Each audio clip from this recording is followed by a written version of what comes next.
अस्सलाम वालेकुम दोस्तों, पहले इस वीडियो को देखें और उसके बाद आगे शेयर जरूर करें। देखिए इस वीडियो को।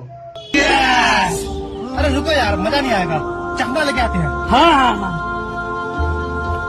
भैया गोश्त लेके आना। अच्छा ठीक है, चलो भाई गोश्त लेके आ गए। क्या चीज का गोश्त है? ये सुअर का गोश्त है। तोबा तोबा तोबा। तो क्या हुआ, आपको पता नहीं है सुअर का गोश्त हराम है? हाँ पता है, लेकिन दारू भी तो हराम है। दारू क्यों पी रहे हो फिर? जैसे दारू पी रहे हो वैसे सुअर का गोश्त भी खाओ। तोबा तोबा। खाओ यार लोग। नहीं यार नहीं नहीं नहीं, तो वादा करो दारू नहीं पियोगे। नहीं पियेंगे भाई आज। नहीं पिएंगे भाई। मतलब हम लोग ही डिसाइड कर लो ना, दारू हमारे लिए जायज हो गया, सुअर का गोश्त हमारे लिए हराम हो गया। दोनों सेम चीज है।